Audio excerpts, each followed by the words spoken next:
ভুলে যাওয়ার পর তখন আবার কি করছে, তার নিজের বাবার সাথে আমাকে জড়িয়ে অনেক মারধর করছে, অনেক নির্যাতন করছে। তো একটা পাগল না হলে সে নিজের বাবার সাথে কখনো জড়ায়? শত্রু আছে তোমার ঘরেই। তখন সে কি করলো, তার নিজের বোন জামাই, যে তার ছোট বোন জামাই, তার সাথে আমাকে জড়াইছে। তার সাথে সে মা ডাকে, বাবা বলতে কয় তুই আমাকে বাবা বল, তাহলে তোকে মারা বন্ধ করে দেবো, তোকে আর মারবো না, ছেড়ে দেবো। প্রবলেম বলতে আমি তাকে বলছিস তার মারার ধরনগুলা অনুযায়ী সে আমাকে গান বাজায়, নাচে, আর এসে এসে মারে। আর মানে কি বলবো, ওকে ছাড়া আমি কখনো আমার চোখে কোনোদিন কাউকে সুন্দর বলে মনে করিনি। আমি ওকে এখনো এতটাই ভালোবাসি, ভবিষ্যতেও বাসবো। আমি একটা কথা বলছি যে চোর চুরি করলে কিন্তু 10 দিন 11 দিন এই দিন করতে পারে, কিন্তু একদিন ধরা পড়ে যায়। সে আমার পিছনে আজকে আঠার মতো লেগে আছে 15 মাস ধরে, এবং আমি সবসময় সিসি ক্যামেরার ভিতরে আবদ্ধ থাকতাম। নেশা করে এসে তার বউকে মারধর করে, তার মূল মাথায় ঢুকে গেছে, তার বউ পরকিয়া করে। বলতে আমাদের 6 বছরের সংসার, 5 বছর আমরা যথেষ্ট ভালো ছিলাম, আর আজকে 1-1.5 বছর ধরে আমাদের ভিতরে মানে একটাই কথা বলবো যে টাকা হলে অনেক মানুষ ভালো হয় আর অনেক মানুষ খারাপ হয়। তো ভালো হওয়ার থেকে খারাপ হওয়ার সংখ্যাটাই বেশি। তো আমাদের ভিতরে সেটাই হয়েছে, টাকা হয়ে আমাদের আর কি ভালো হইতে পারে না, আমরা খারাপের দিকে চলে গিয়েছি। তো আমাদের আজকে 15 মাস ধরে সে কি বলবো, মানুষের সাথে মিশে মানুষের সঙ্গ পেয়ে আজকে আসলে নেশায় আসক্ত। আর সেখান থেকেই নেশা করে এসে তার বউকে মারধর করে, তার মূল মাথায় ঢুকে গেছে, তার বউ পরকিয়া করে। আর এইটা নিয়ে আমাদের সংসারে আজকে 15 মাস ধরে গ্যাঞ্জাম, মারধর, অমানবিক নির্যাতন, টর্চার, আর যার কারণে আমি চলে আসছি। আর এটা নিয়েই সারা বাংলাদেশ টোল হচ্ছে।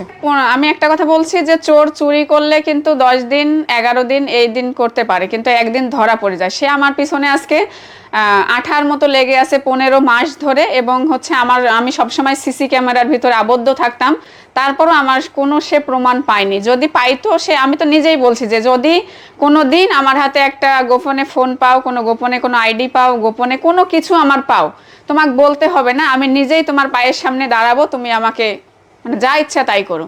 আসল কথা, আমি আমার কি বলবো, ওকে ছাড়া আমি কখনো আমার চোখে কোনোদিন কাউকে সুন্দর বলে মনে করিনি। আমি ওকে এখনো এতটাই ভালোবাসি, ভবিষ্যতেও বাসবো, এটাই কথা। কিন্তু আমি কখনো কোনো পরকিয়া করিনি। আর তার প্রমাণ সে আপনারা যতই চেষ্টা করেন, আপনারা নিজেরাই বলেন যে সে দিতে পারে নাকি। আমাদের এই পরকিয়া নিয়ে আজকে আমাকে সে 3 বার, আর আমার এই 3 বার যে আমাকে মেরে হাসপাতালে পাঠাইছে, একবার কুষ্টিয়াতে, 2 বার রাজশাহী মেডিকেলে, ঠিক আছে। তো 2 বারে কিন্তু তার সাক্ষী যে আমাকে মারধর করছে, তার সাক্ষী রাজপাড়া থানা, রাজশাহী রাজপাড়া থানার পুলিশেরা সেখানকার সাক্ষী। তো তারা নিজেরাই বলছে যে আপনি যে ওনাকে এত মারধর করতেছেন পরকিয়ার কারণে, আপনি যে কোনো একটা প্রমাণ দেখান, আমাদের প্রমাণ দিয়ে তো তাকে মারধর করবেন।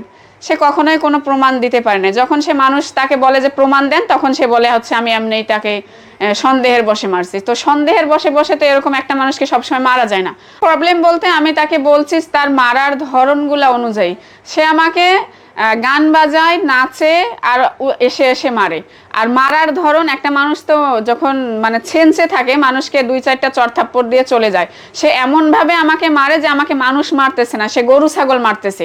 তার বর্ণনা আমি আপনাদের দিব, সে আমাকে কিভাবে মারছে। সে আপনি রাজপাড়া থানার পুলিশেরাই আমাকে অনেক বলছে যে উনি আপনাকে ভালোবাসে, এটা সত্যি। সে মা ডাকে, বাবা বলতে কয় তুই আমাকে বাবা বল, তাহলে তোকে মারা বন্ধ করে দেবো, তোকে আর মারবো না, ছেড়ে দেবো।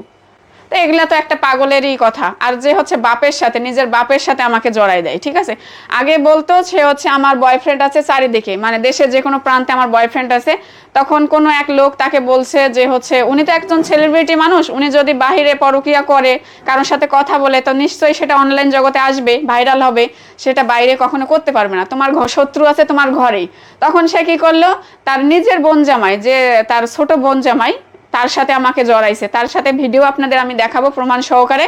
তার সাথে জড়িয়ে সে আমাকে অন্তত 3-4 মাস অকাত্য ভাষায় গালাগালি, মারধর, টর্চার, অমানবিক নির্যাতন সে আমাকে করছে। তারপর আস্তে আস্তে সেইটাও সে ভুলে গেছে। ভুলে যাওয়ার পর তখন আবার কি করছে, তার নিজের বাবার সাথে তার নিজের বাবার সাথে আমাকে জড়িয়ে অনেক মারধর করছে, অনেক নির্যাতন করছে। তো একটা পাগল না হলে সে নিজের বাবার সাথে কখনো জড়ায়?